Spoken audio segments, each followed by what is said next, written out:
Hello friends, welcome to Kurinjikadambam. நாம் இன்றைக்கி steamed banana cake எப்படி பண்ணுறதுன்னு பார்க்கலாம். இதுக்கு அவன்லாம் தேவையில்லை, கோதுமை மாவு யூஸ் பண்ணி நம்ம இட்லி பாத்திரத்துலேயே செய்ய போகிறோம். ரொம்ப ஈஸியாக பண்ணிடலாம். கேக்கும் சூப்பராக சாஃப்டாக இருந்தது, டேஸ்ட்டாகவும் இருந்தது. இதுக்கு நன்கு கனிந்த வாழைப்பழங்கள் 2 எடுத்துக்கணும். 2ன்னு சொல்லியிருக்கேன், பெருசாக இருந்ததுன்னா 1 கூட எடுத்துக்கலாம். அதை ஃபோர்க்கு வச்சு மசிச்சுக்கலாம், இல்லைன்னா மிக்சி ஜாரில் போட்டு நல்லா கூழ் மாதிரி பண்ணிக்கோங்க. கூழ் வந்து 1/2 கப் இருக்கணும். மசித்த வாழைப்பழம் 1/2 கப், அதுக்கு 1 முட்டை. இது 2யும் போட்டுட்டு நல்லா விஸ்கு வச்சு மிக்ஸ் பண்ணிக்கணும். இந்த வாழைப்பழமும் முட்டையும் நல்லா மிக்ஸ் ஆகணும். இப்போது 1/2 கப் சர்க்கரை சேர்த்தா போதும். நம்ம 1 கப் மாவு போட போகிறோம். வாழைப்பழமே இனிப்பாக இருக்குங்கிறதுனால 1/2 கப் சர்க்கரை சேர்த்துக்கிறோம். சர்க்கரை நல்லா மெல்ட் ஆனதுக்கப்புறமா 1/2 கப் பால் சேர்த்துக்கலாம். நீங்கள் முட்டை சேர்க்காதவங்களா இருந்தீங்கன்னா 3/4 கப் பால் சேர்த்துக்கோங்க. இப்போ அந்த தேவையான அளவு எசன்ஸ், ஜஸ்ட் ஒரு 1/2 டீஸ்பூன் எசன்ஸ் இருந்தால் போதும். எசன்ஸ் கூட தேவையில்லை, நமக்கு வாழைப்பழ ஸ்மெல்லே நல்லா தான் இருக்கும்.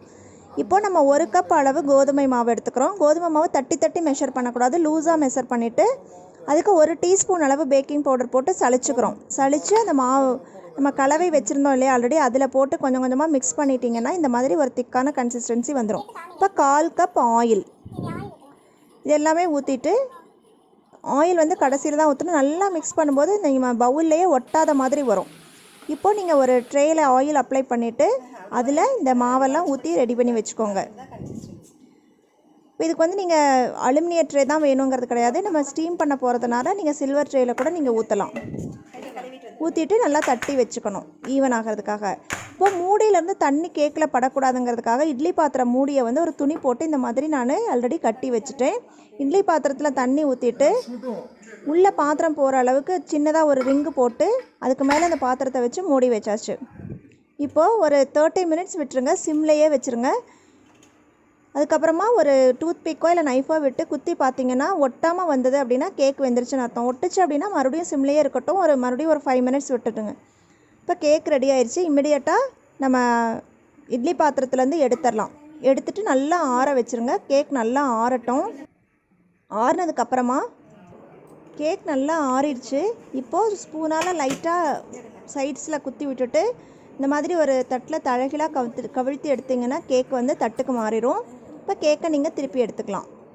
ஸோ சூப்பராக சாஃப்டாக நம்ம அவனில் செய்கிற மாதிரியே தான் இருக்கும். பட் என்ன ஒரே ஒரு டிஸ்அட்வான்டேஜ் அப்படின்னா, நம்ம பேக் பண்ணோன்னா நீங்கள் 1 வீக் கூட கேக் வச்சு சாப்பிட்லாம். இதில் வந்து ஒரு 2-3 டேஸ்க்கு மேலே வச்சுருக்க முடியாது. பட் கேக் செஞ்சால் நம்ம வீட்டில் உடனேமே தீந்துடும், நமக்கு தெரியும். 1 கப் போட்டிங்கன்னா நீங்கள் ஒரு 4-5 பேர் சாப்பிட்றதுக்கு சரியாக இருக்கும். இப்போ பழம் ரொம்ப பழுத்துருச்சு, வேஸ்ட்டாக போகுது அப்படின்னா நம்ம இந்த மாதிரி செய்யலாம். பாருங்கள் எவ்வளோ ஒரு சாஃப்டாக இருக்குது. நம்ம அவனில் செய்கிற மாதிரியே தான் இருந்தது, ரொம்ப டேஸ்ட்டாகவும் இருந்தது. கண்டிப்பாக எல்லாருமே ட்ரை பண்ணி பாருங்கள். இதுக்கு வாழைப்பழம்னு பார்த்தீங்கன்னா நீங்கள் வந்து நேந்திரம் பழம் சேர்க்கலாம், செவ்வாழை சேர்க்கலாம், இல்லை அந்த பச்சை பழம் மோரிஸ்ன்னு சொல்லுவாங்க இல்லையா, அந்த பழம், இது மாதிரி எல்லா பழமுமே சேர்க்கலாம். பூவன் பழம் வேண்டாம், அது அவ்வளோ சரியாக வரல. கண்டிப்பாக இந்த மாதிரி நீங்களும் ட்ரை பண்ணி பாருங்கள். ட்ரை பண்ணி பார்த்துட்டு எப்படி இருந்ததுன்னு உங்கள் ஃபீட்பேக்கை கமெண்ட்டில் சொல்லுங்கள். இதுக்கு முன்னாடி அவன் இல்லாமல் கேக்கு குக்கீஸ்லாம் எப்படி செய்கிறதுன்னு நிறையா கேக் வெரைட்டிஸ் போட்டிருக்கேன். அதோட லிங்க்கெல்லாம் டிஸ்கிரிப்ஷன் பாக்ஸில் கொடுக்குறேன், பாருங்கள். பிடிச்சிருந்ததுன்னா லைக் பண்ணுங்கள், ஷேர் பண்ணுங்கள். இது வரைக்கும் நம்ம சேனலுக்கு சப்ஸ்கிரைப் பண்ணலாம், மறக்காமல் சப்ஸ்கிரைப் பண்ணுங்கள். தேங்க்ஸ் ஃபார் வாட்சிங்.